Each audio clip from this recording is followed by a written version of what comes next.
大家好，我是未来银行行长胡瓜，我是乡里 Sandra。是我们未来银行里面很多现金，各位呢用智慧来提好，款。今天主题是身心科健康诊疗室，这都是专家。这身心科很重要。是。首先叫史杰，你好。哎，心理师你好。你好。諮商心理师嘛哈。那心理咨商师跟身心科医师有什么不同呢？对啊，心理师的话，他可以跟你谈比较多，也许像人际关系或童年的经验或自信心、生涯议题这种比较长期慢性，但是不见得会有立即的身心症状的一些议题，可以借由心理师比较长时间的谈话，对你会有更大的帮助。所以心理是非常重要的，非常重要。接下来介绍是林继宇，你好。林医师你好，这位就是身心科的医师，他是医师的，是可以开药的。对，就是开安眠药的。真的吗？动不动就开安眠药，还是说睡不着？只有他们能开安眠药。开安眠药吗？有没有别的方法？其实对我们来说，失眠它其实是一个它也是一个症状，它也是一个疾病。那如果它是一个症状的话，其实它同时常常会有其他的身心科的问题，比方说它是长期忧郁，或者是焦虑，或甚至其他的疾病的部分，所以我们会看整体的。接下来介绍是这我的常客了，光我的节目他就来了。对，那黄医师你好，是黄哥好，行长好，行长好。对，可是我看他这个笑容，感觉是小朋友也会很 OK 接受的医师哎。那医师，你对于小朋友这一块，如果小朋友一直闹啊，很不专注啊，是不肯睡觉啊，你会怎么样处理？要看原因啦哈。那当然就是最常来找我的原因都是什么？要考验一下字幕组哈，他特别专心，卡称那加咩坐袂掉，背管背给，一支嘴嚓嚓叫，黑到今后唔免困倒。哦，对，大概这类似像这样的情况，过动，又不念心，不够专心，恰恰丢，是屁股从来不粘在椅子上，到处跑。什么卡称之类的？那加咩坐袂掉，啊，就坐不住了。接下来接着张哲嘉你好，医师你好，台大医学系身心科医师你好，对，也是医师。哎，如果有人来说，哎，我做什么事都不开心，对，是不是有忧郁症还是更年期了？哦，你要如何判断呢？其实心情不好非常常见啦，所以主要是说，如果你的忧郁的情绪持续的时间非常久，多久？那操作情况是1周啊、2周以上，然后还伴随说你没办法去上学、没办法去上班、上课、交朋友，然后吃不下、睡不着到很严重的时候，就要考虑可能有忧郁的情绪或忧郁症的问题哦。魏医师你好，魏医师你好，大家好。北医公共卫生硕士啊，这位是諮商心理师，諮商心理师，行长好，乡里好。就很多人会跟你聊天嘛，是。现在年轻人多不多？现在的校园、国中、高中都有那个心理师会去派驻在那边，所以如果说他们一有一些状况的时候，都会鼓励由心理师进去介入。但是那个关系会建立，会有时候比成人难一点点，是因为有些青少年他已经习惯封闭自己了。来，欢迎5位，谢谢，欢迎5位。介绍2位专家，首先介绍是知性气质主播赖佳颖主播，你好。主播好。王牌营养师刘以礼营养师，你好。营养师您好。对，进行第1回合存款争夺赛。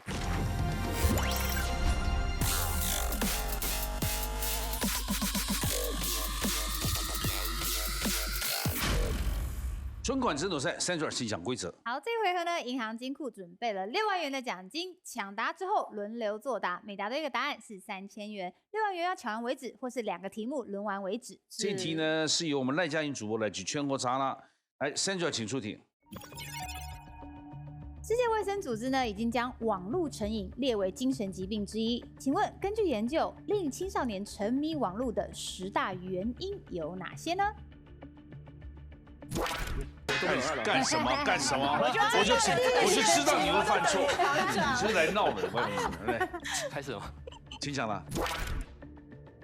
史医师，好，我觉得是社交焦虑。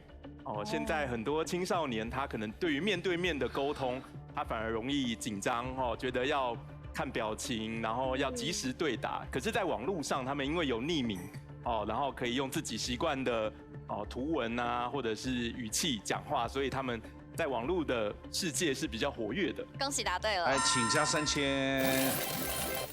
林医师，刚刚史心理师说焦虑嘛，那其实忧郁也是很重要。就是有的青少年，其实他们就是在实际的现实，他们没有到太多的那种正向的回馈，别人不是很肯定他的一个状况，所以他可以很快的在就是网络里面去找到他的成就感。那在这个状况之下，他可能就会比较容易躲到网络的系统里面去。那这样就会变成他大部分的时间在网络，然后实际的社会上面的这个人际关系就越来越少。这跟忧郁是会有关系的。哎，对口说，恭喜答对了，请加3000，厉害哦！而且可以泡到网咖里泡几天，吃泡面睡那里，对不对？王医师是。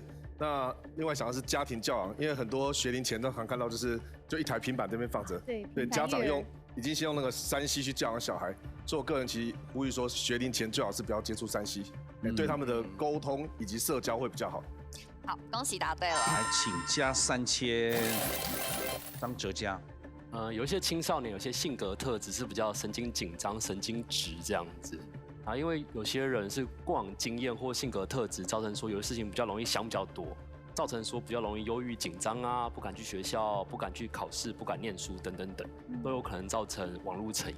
恭喜答对了，请加3000。天生性格上，位置。我来讲一个比较生活化的，我觉得应该无聊。无聊，我们来想想看，我们无聊的时候在干嘛？下意识的就拿起来开始滑了。那我在想说，你看青少年他从小时候，如果说父母有这个习惯，就是用手机来杀时间，那小孩学到的就是这个东西。就像人家说，哎，如果你要小孩念书，父母无聊的时候就要拿书起来念，小孩就会耳濡目染。对，所以我想无聊应该也是其中一个。来，对我说，恭喜答对了，加3000。就是那么单纯，无聊。那我们让他有聊啊。对，有事做，有事做。哎，我觉得是课业压力。可能在学业表现上没有那么突出，比较没有成就感。那可能在网络上现在有很多的机制，像玩游戏可以很快的升等，很快的在网友得到好评，所以他在网络中可能比在学校的学业学习上更有信心。恭喜答对了，加3000。林医师。我想到有一些青少年，其实他们每个人的个性是有点不太一样，有一些特质。那有一种特质叫做冲动性。恭喜答对了，哎，请加3000。所以以前很多那个电动很残暴啊，对，街头一直开枪啊，是打爆头那种。对啊，对不对？就是抒发一下自己性格中的。青少年在现实社会也想这样干。其实根据美国研究，他们那种所谓的 serial killer 这种连续杀人那个，其实他们电玩成瘾或是动画成瘾的比例反而是偏低的。对，反而是所谓的那个精神科相关的疾患机会稍微高一点。但是我希望大家还是说不要把所有的精神科疾患都混为一谈，因为毕竟助长歧视是不好的行为。哎，王医师该你了。对，忘记我。聊着不聊哪里去？对，那刚刚提到酸民文化嘛，所以我想主要跟敌意hostility 会有些关系。对，他们就等于是利用这当比如酸民一些比较负面的攻击性的言论。来作为发泄手段，对对啊，这个还真的会上瘾，有些酸民的行为真的会。恭喜答对了，请加3000。得起。想想看因为像人际疏离或是人际挫折，有小朋友会自主性不高，或是因为过去有蛮多的挫折，所以就在社交上比较少去取得成就，就会沉迷在网络当中。但网络社交就会显得会比较复杂一些，容易成瘾啊。我们比较难去介入和帮忙这群小孩这样。恭喜答对了，请加3000。最后一个，这个人际霸凌呢，算不算？被霸凌。如果在学校，大家都排挤他，他在网络上很多网友。人际霸凌，对我说。这一题可能要给错，因为跟刚刚的人际关系其实有一点点的雷同。对，他被霸凌，所以人际关系可能有点疏离，所以有点重复了。OK， 没关系，最后一个总是很难的。来，回到11字，可能是没有自信，可能对自己没有很正面的评价。也许在网络中，因为网络的使用管道很多，交朋友、买东西、玩游戏。然后或者是甚至有些人拍影片当网红他可以获得比较多种的自我的自信来源。恭喜答对了，最后一个请加3000。10个抢完了，我们还有补充的吗？好，其实根据卫福部统计，这是一个蛮惊人的数字就是台湾是全世界平均上网时数最长的国家，每个人每天几乎滑手机上网来到了7小时14分钟。对，没错，超过7个小时，全球平均大概也才6.5个小时。所以台湾人呢上网的时间很高，但是网络成瘾其实有很多的面向，例如说社群成瘾啊，例如说游戏成瘾，在世界卫生组织列入到疾病的这一个规范里面，其实是所谓的网络游戏成瘾。首先可能是青少年的部分，像台湾的青少年大概10到18岁，大概有超过3%以上是有网络游戏成瘾的一个症状，而且这个比例快速拉升当中，他对现实可能感到有一些脆弱、不安、焦虑、敌意，所以呢，他到网络世界寻求了温暖、成就感，但是接着呢，他对现实世界又更加的抽离，又更加的远离，于是又加深了他使用网络的一个情况，这是原因也是结果，一直不断的循环。对家里的小孩，如果出现了几个状况，例如说他有点戒断的症状，就像我们喝酒的人忽然不喝酒了，他有点焦虑紧张；玩游戏的孩子忽然你不让他玩游戏，他就开始焦虑紧张，甚至说他玩的时间开始在 double 的时候，可能就开始有一些成瘾的现象出现。如果真的发生这样子的一个状况的时候，建议大家家人的陪伴很重要，亲人的陪伴很重要，找寻正规的医师给予一些心理医疗的帮助，其实也是一个很不错的方式。接下来这一题有刘以礼营养师举圈或叉，来，Sandra请出题。知名的动画电影《脑筋急转弯》将情绪拟人化了，带我们认识不同的情绪会带来不同的影响。虽然第一集呢只出现5种情绪，但根据2017年的研究指出其实人有27种情绪。请问是哪27种呢？对，你看27种情绪。情绪对，请抢答。不好意思，请说。悲伤吧，最常见的。悲伤。每个人都有。悲伤对或错？答对了。来，有的。请加3000。11字。喜悦或快乐。喜悦或快乐，对或错？恭喜答对。来，请加3000，这个就很快了。林记。林医师。愤怒。愤怒。对 ，angry， 生气。人类。好，来，对或错？不好意思，答错了。只有愤怒？对，因为在这个研究里面呢，他最后是得出27种的情绪。那他摒除了就是有把愤怒踢掉，然后我讲几个是没有的哦。鄙视也没有，罪恶感也没有，自豪也没有，宽恕也没有，失望也没有。他怎么可能没有失望？因为他觉得他有解释，他说愤怒他觉得是因为人的某一种情绪而取代了愤怒。那这个情绪有在答案里面。你们看他很愤怒。林医师想王医师不会，这种状况就是我们之后再赢回来，看起来就更像生气的人，对不生对？气勃勃，生气勃勃，真的生气勃勃。王医师，王医师，那我们的专业嘛，同理心，这没有在里面也没在里面啊，这么难哦！我刚刚以为都抢光了。对，因为只有那个各位医师们有同理心，一般人是没有的。因为他的工作。来，张哲嘉。好，我讲一个本能，恐惧。然后这是本能，可以躲东西。应该算是有啦，就是有点畏惧、恐惧那种心态嘛，对不对？你是要表达这个，对，那个答案是对的。你加3000。我刚刚前面觉得那我再借用王医师的答案，就把它转换成同情好了。一般人普遍都有同情。同情，对我说。恭喜答对。来，请加3000。谢谢。悲伤。悲伤。刚刚是悲伤讲过，第一个是悲伤，讲过。厌恶呢？厌恶，拜托，厌恶不是愤怒，对不对？厌恶，讨厌，好讨厌啊！对我错。答案对了，因为27个要找有点困难，比较困难。对，请加3000。我想到是尴尬，尴尬不知道算不算？哦，真的是好尖介，很尖介的一个。对我错。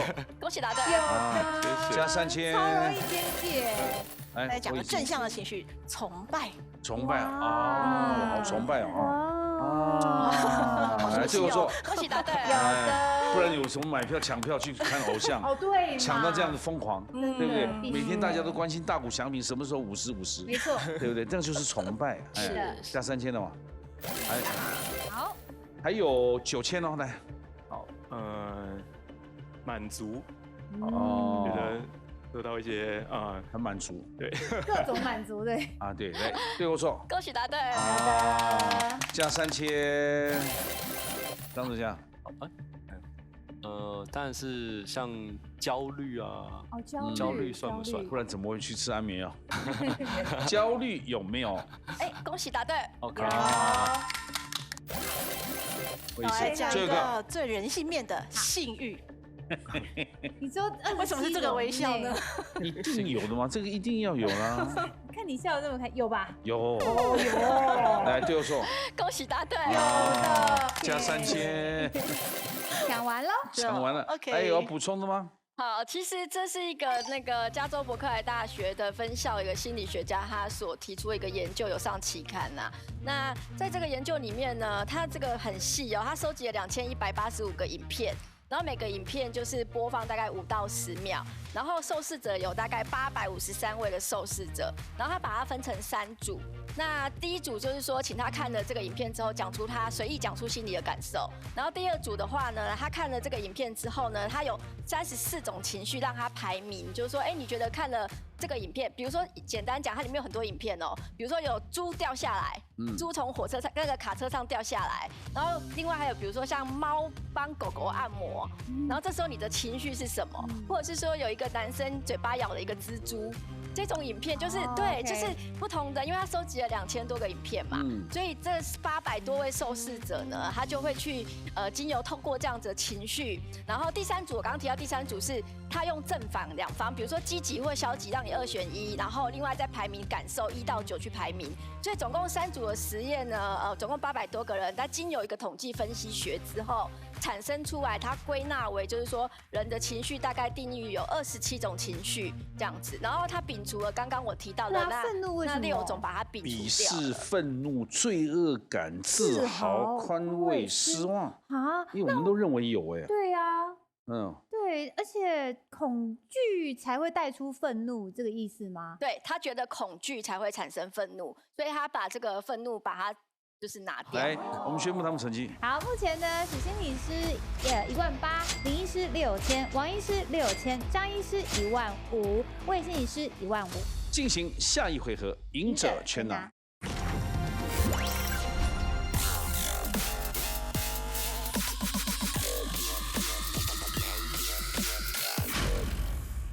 赢者全拿啊 ，Sandra， 请讲规则。好，这一回合呢，同时作答 A、B 2个选项，答对的话累积奖金，1个人代表1000元；答错的话，此轮就淘汰。那金额会一直累积嘛？那每一轮最后留下的那一位，可以把当时累积的奖金全部灌给自己，赢者全拿。总共进行3轮，第1轮请出题。大家所熟知的生命线1995，请问目前除了有电话服务，近期也针对青少年增设了哪种网络服务 ？A. 即时通讯 B. 网络通话。请作答。即时通讯，张哲嘉。因为我在想说，因为像生命线这种是有一些自伤的想法，应该会比较危急啦。就如果是即时通讯的话，可能比较有办法及时的去协助这样。你说类似像传讯息这样吗？对，不确定是用什么方式，讯息还是视讯，或是通话，有点不太确定这样。王医生，我讲应该是指视讯吧，不然一样有通话对啊。那因为视讯的话可以看到患者的状况嘛，不要说患者，应该说是个案，对，因为他还不见得是患者，对，然后就了解他当下状况是否需要再做进一步的介入，甚至有些时候也许，彼此间光靠表情也可以做好必要的沟通。请公布正确解答。正确答案是 A 即时通讯。生命线呢，2022年开始办理青少年心理健康网络支持平台这样一个计划那用线上文字的访谈，那提供他们即时的心理支援服务，然后不需要身份认证，因为他们可能想要保有隐私嘛，所以可以透过生命线的台湾总会网站加入官方脸书或是 LINE 好友，然后发送讯息之后呢，就可以线上开始聊聊自己的一些心事啦。下面一题，请出题。诈骗的新闻层出不穷，但总会有人执迷不悟。请问，根据美国心理学教授的分析，容易被诈骗的人通常有什么共通点 ？A. 家境贫困 B. 不愿意求助。请作答。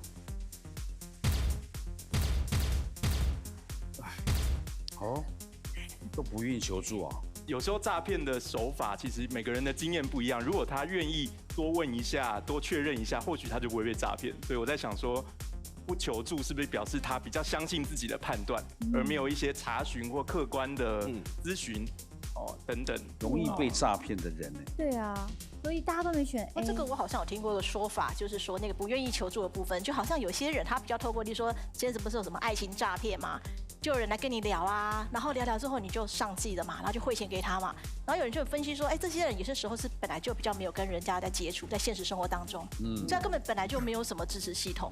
所以他遇到事情的时候，他也不会去跟旁边的人连结确认说，这个是合理的吗？所以不是很多新闻都是在邮局拦截老人家。对。来，请公布正确解答。正确答案是 B， 不愿意求助。那加州大学呢，对这些容易被诈骗的人进行了心理分析哦。为什么他们容易被骗？主要有3个共通点哦。第一个就是他们的知识呢有点不够，而且心灵脆弱。那第二个呢是诈骗集团哦，因为承诺你，然后取得你信任，一步一步逼你上钩。那第3个呢是被诈骗的人呢不愿意寻求帮忙，然后他都觉得一开始觉得发生这个事情，然后可能越陷越深，很丢脸的感觉。对，然后很多人都会误以为说被诈骗就是因为你家很穷缺钱，但事实上并不如此哦。很多人被诈骗的人其实家境跟学历都是不错的。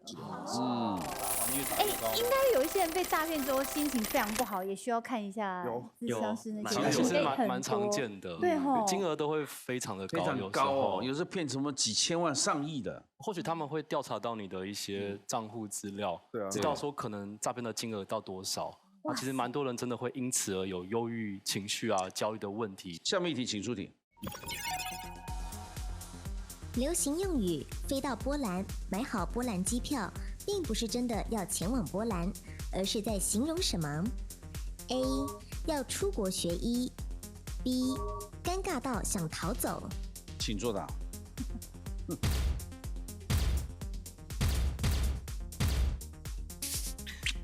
好，只有一个人选到波兰学医，因为我们有蛮多波兰医师到台湾了。牙医啊，对啊。对，的确有可能这不算流行用语啦，只是一种文化是没有错。到波兰啊，一些国家学医学这样。但是其他人为什么都选 B 啊？脸书的用语啦，脸书的用语，他有一个叫那个跟忘记全名叫什么，反正就是就反正是在讲自己各种尴尬经验。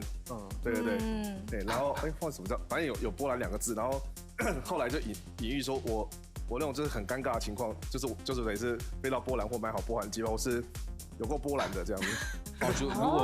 如果我觉得现在很尴尬，我就我现在真想回到波兰这样。是。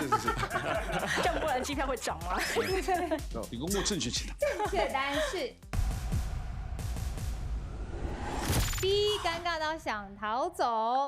波兰系列梗啊，其实这是一个网路梗。2019的时候有一张翻译的梗图哦，就是一个女的呢，她以为路人在对面，路人跟她挥手，然后她就很热情的手也举起来。然后发现根本认错，然后他这时候这样弄下来的话会很尴尬，所以他就手就一直举着，一直举着。结果后来计程车也停下了，他就坐上计程车，然后又继续把这场戏演完。他就叫计程车带他去机场，然后他就直接去波兰了，准备开始他的新生活，就是尴尬到要把戏演完这个概念，就很呛，所以大家就跟波兰相关的尴尬梗。要4000了，对，所以先到波兰。下面一位，不是下面一位，一直下面需要到波兰吗？你要去波兰吗？那边请哦。下面一题啊，点出题。我们常常用书香门第形容会读书的家庭，请问其成语中的书香指的是什么味道 ？A. 香草气味 B. 熏香气味。请作答。好，熏香。熏香气味，大家都选熏香。那种古代的一个状况，我觉得应该比较没有在用香草。概念上面好像比较多是那种旁边有一个熏香的东西，然后可能一边弹琴一边念书这样子。他们香分很多种啦，就是要皇上要睡眠的换哪一种香？对，或者说他读书的，或者要放松的，放什么样的香？香那种的一个。对，你要专心，可能放什么香，点什么香，他们宫廷很研究这些啊。对。但是以前古时候啦，对不对？王医师呢？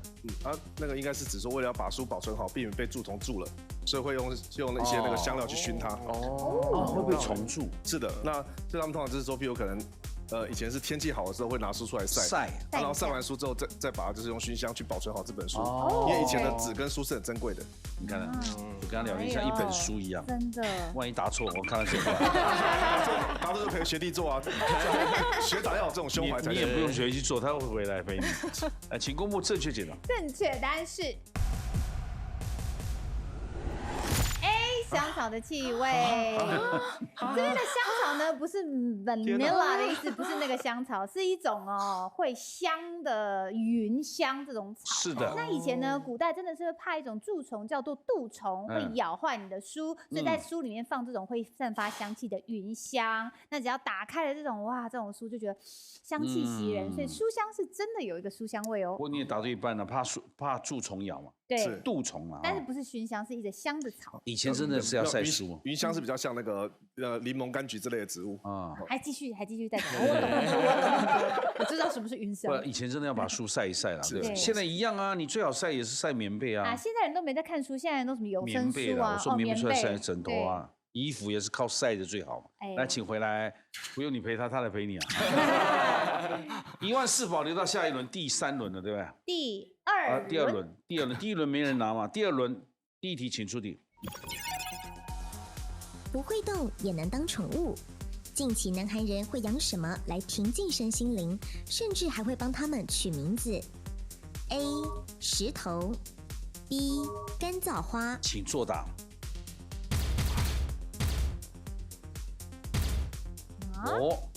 是要看医生吗？这感觉石头好像比较好携带啦，可以带在身边。有一些地方还不一定是有石头，它会养芒果核，就是像果仁或者是种子的那种东西，去贴那个他的眼睛，然后去每天跟他说话，也是一种疗愈自己的方式。小眼睛。那个许孝顺就是玩石头多少年？请公布正确解答。正确答案是 A 石头。南韩呢掀起了养宠物石头的风潮哦，我们养的这些石头疗愈自己，因为他们生活太高压了，他们看着这些石头的时候可以有短暂的平静，他会帮石头打扮哦，而且还帮他们住的地方也稍微布置一下，取名字，而且会跟他讲烦恼。差不多这是从2021年开始的。那事实上呢，是因为有韩团的成员他分享说，我有这么做，然后带起的人气。加4000，下面一题请出题。英国科学家实验发现，爱吃酸的人可能会具有下面哪种特质 ？A. 更勇于冒险 ；B. 更不会说谎。请作答。只有王医师选择更不会说谎，请说。其实又是研究调查题啊，因为我觉得更勇于冒险好像太理所当然了，所以会想说，因为更不会说谎，然后觉得跟吃酸似乎看起来非常没有关联。那当遇到就是没有办法决定的情况之下，就只好用所谓的那个什么反向逻辑。你意思？我是用我自己来选的，因为那个英国科学那个研究其实很多都搞不太清楚，但是我自己喜欢吃酸，然后我个人觉得我的人格上面比较勇于冒险一点，所以我就觉得把它结合在一起。张医生，当然我觉得吃酸是一个比较痛苦的经验啦。所以如果你敢吃酸的话，或许是勇于挑战的那种性格。有人就很爱吃酸啊，就超爱吃蜜饯，什么越酸越好啊。不是还有个那个酸的棒棒糖吗？跳跳糖之类。所以泰国人喜欢冒险。泰国人喜欢吃酸吗？酸啊。你说像金木瓜那些？对啊，冬阳功啊这些。冬阳功啊，干母酸。有酸啊。芋泥啊这种。那你喜欢吃酸吗？我还好耶。还好。哎呦。OK。来，请公布正确解答。正确答案是。更勇于冒险。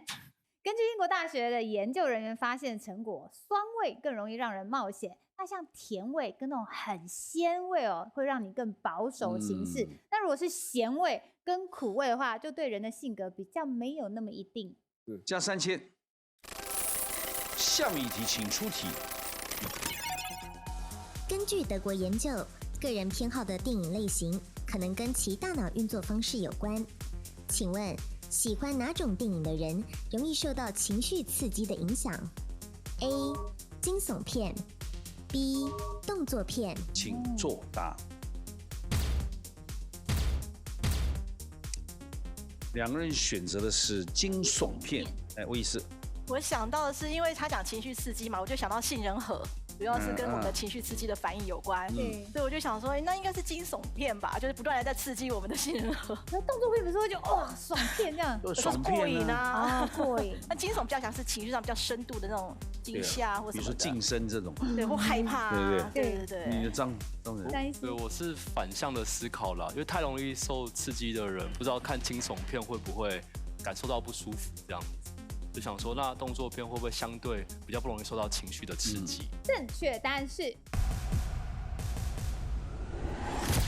B 动作片。德国呢，马雷洛德大学有个最新的研究显示如果你喜欢看哪一种电影类型呢，可能跟你大脑的运作方式有关系哦。那如果你很喜欢看动作片的话，代表你的杏仁核跟福格核都表现出最强烈的反应，所以你很喜欢看的话，代表你特别容易受到情绪刺激的影响啊，而且享受着这种刺激。那相反呢，如果你是偏好惊悚片跟纪录片的参与者呢，对你情绪刺激的反应没有那么明显。对啊，我们都蛮看爽片，对，一定要看一下。Tom Cruise 007这个亡命关头 ，Bad Boys 啊，对啊，这种戏看起来才过瘾嘛。惊悚片哇。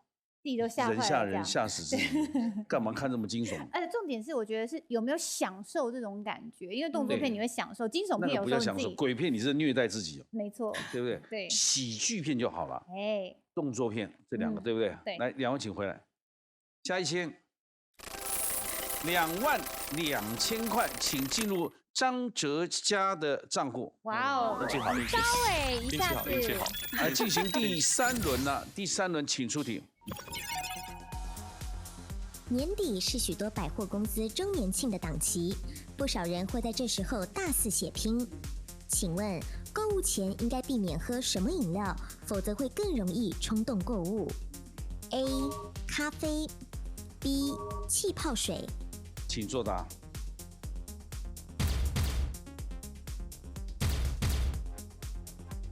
王医师，只有你选气泡水。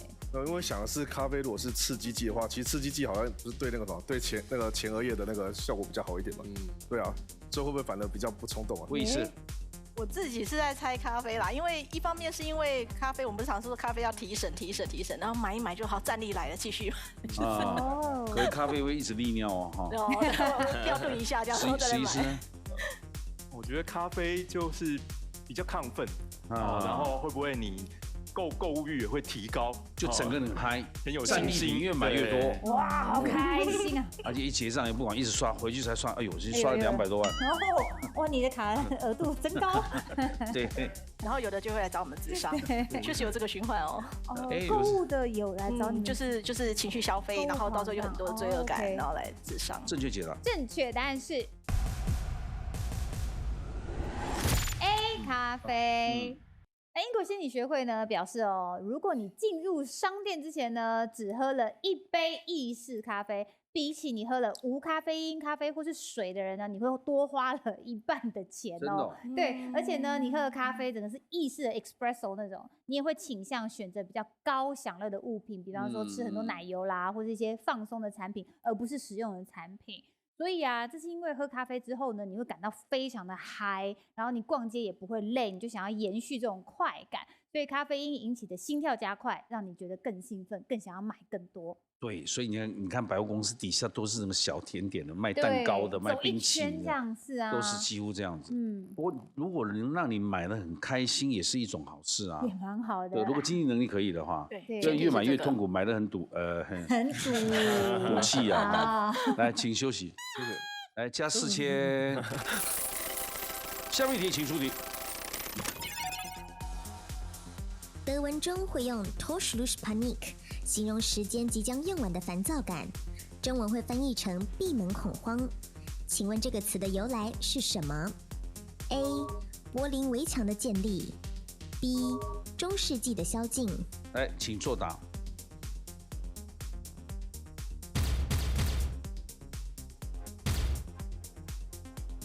都选中世纪的宵禁，就是几点之后就不可以再出门了。我是觉得，因为宵禁或许整个氛围有非常恐惧的一些状况的时候，比较那个情绪产生的一些负面经验会比较强烈一些。要关门了，要关门了。是。那李医师呢？对我跟德嘉想的差不多，就是我这个字我是不太懂，但是晚上的那个宵禁的那种感觉会让我觉得好像可能有些什么事情快要发生，所以可能有一些烦躁的感觉比较多。那前面的话，那个 A 的选项看起来可能比较给我感觉比较没有那么多时间的压力的那种感觉。请公布正确解答。正确答案是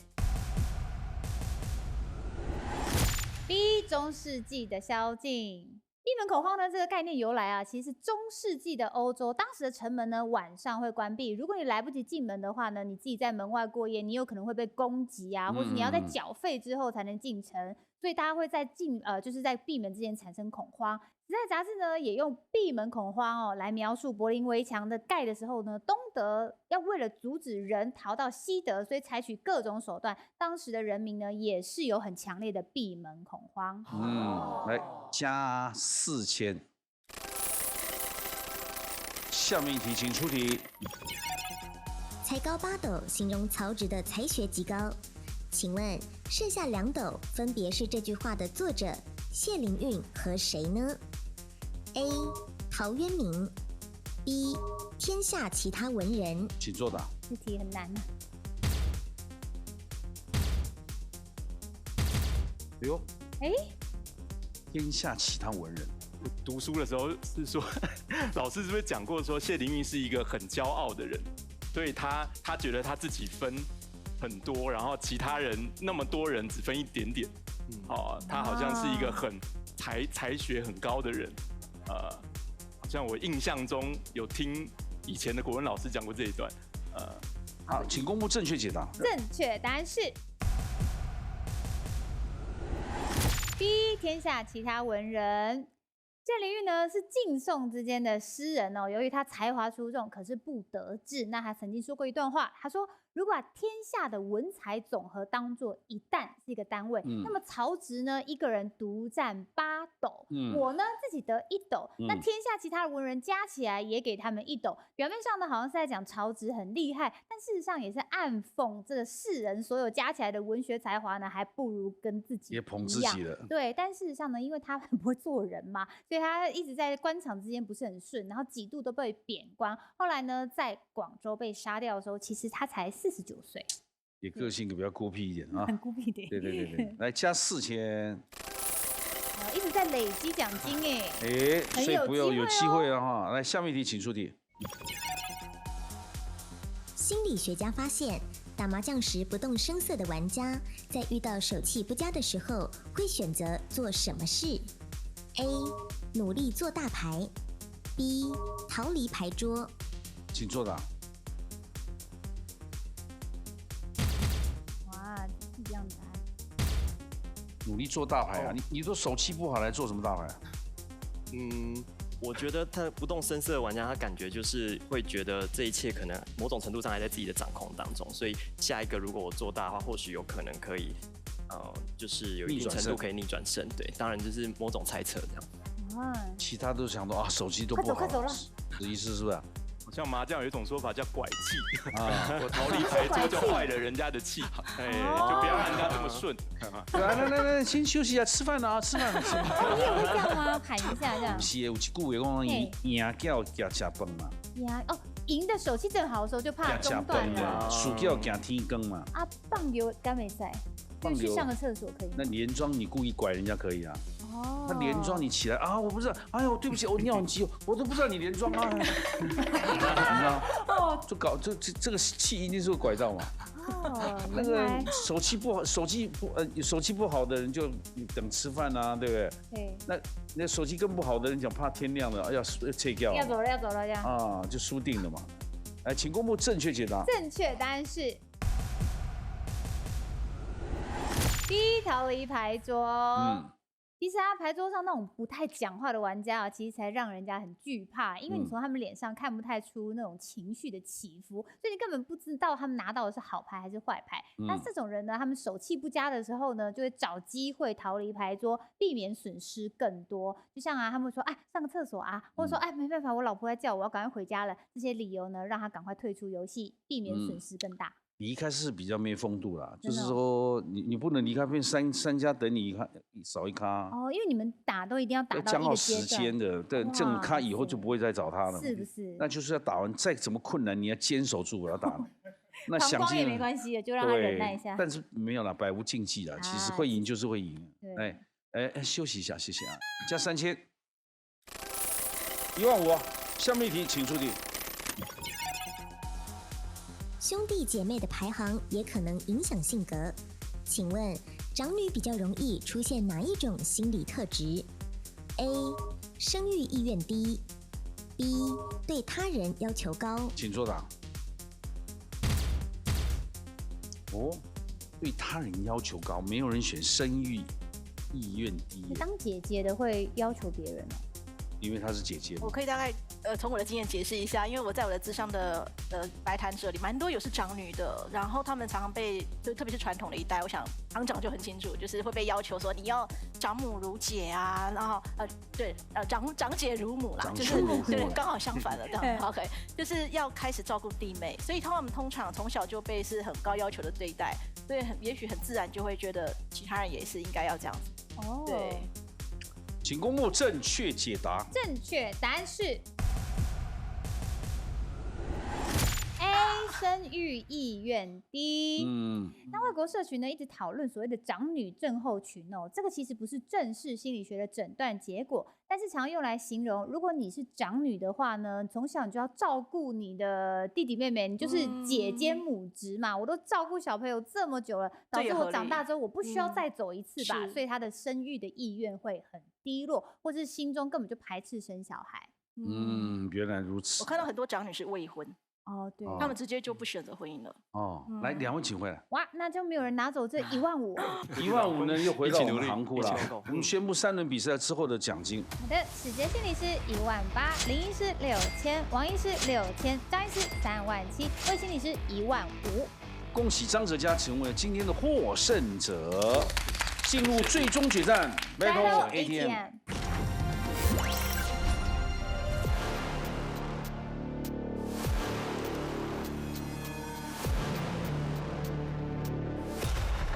来，恭喜37000冠军，我们张哲嘉医师，来，请插卡。好，没问题。金库请打开，里面有37000奖金是你的，但要领钱先必须通过2道密码的考验。来，请出示2道的密码。2个密码呢，分别是总笔画40画的校园霸凌，对，或是总笔画37画的天天看医生。校园霸凌有哪4个字的成语啊？生不如死。我觉得会，但是那不到40画哈，不到40。欺善怕恶啊。哦，这个好像可以。对，至于天天看医生，有很多闲来无事的，感觉是跟一些看病啊、疾病相关。所以像那些老人家很想去嘛，去跟人家聊聊天啊。久病厌世，不知道算不算？这类似。你选哪一个？我就选天天看医生好了。哟，笔画比较少吗？37画，天天看医生，请锁定。校园霸凌没有选，到底是哪4个字呢？请看。恃强凌弱，就仗势自己很强，就欺负那些弱小的人。恃强凌弱，以前我们就恃强凌弱，叫恃强凌弱。这个4个字也蛮简单的啦。因为那个字很难写。对，恃混凌要小心写错。笔画会问题。好，没有选的话，我们就笔拿起来。好，请出题。天天看医生，你的题目是无病呻吟，会不会太简单？来，计时1分钟开始。来，清楚，写字。来试试看，这么客气。好，第2个字，你有算时间哦，注意哦。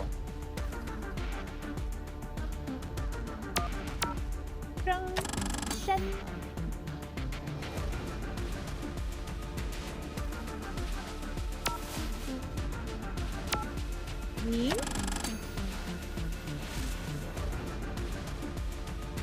笔画，停，切停。医生很会帮我们做效果哎。对，很难。请问几秒？35秒，也就是你发现错的话，还有25秒哦。来，到底哪个字是错的呢？我们密码12100807，对，我错。无极呻吟。我看，赶快重改吗？对，我错。哎，恭喜，还答对，这手，第二个字写错了。等一下，等。啊，第二个字写错了，吓到我牙口都掉了，我手都发抖了。来，这37000呢？怎么会这样子？等一下，我们题目不是无病呻吟吗？写什么无极？我们两个还在笑他哎，我们两个还在。我心想他是有念你还书吗？跟我看完说，他就写病呢，无病呻吟写无极呻吟，像这个极跟病同一个字哦。不可能啊！来，我们看看郑怡姐啦。哎，真的同理化。但是还是要扣钱，节目效果。哎，各位观众，这不是故意的，他是写个无极，他自己搞效果无极，极跟病是实话。让我们观众有福了啦，对，这个1万块是要送观众的。是。哎呀，我们本来好好的变，哎呦，有病了，真的天天看医生了。来，谢谢辛苦，谢谢，好，谢谢瓜哥，害我吓到连真钱都掉到脚前面。那个要数。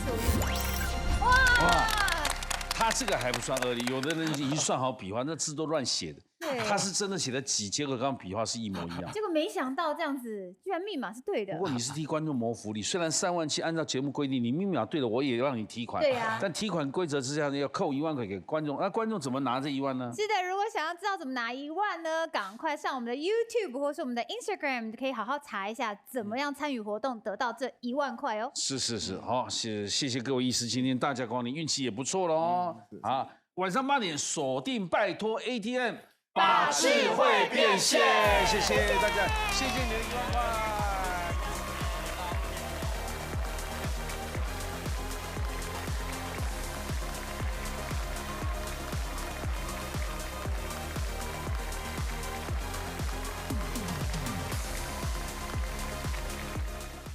Battle ATM, who dares to battle？ 哦，拜托 ATM， 谁敢来 battle？ 订阅拜托 ATM 的 YouTube 频道。等你来 battle。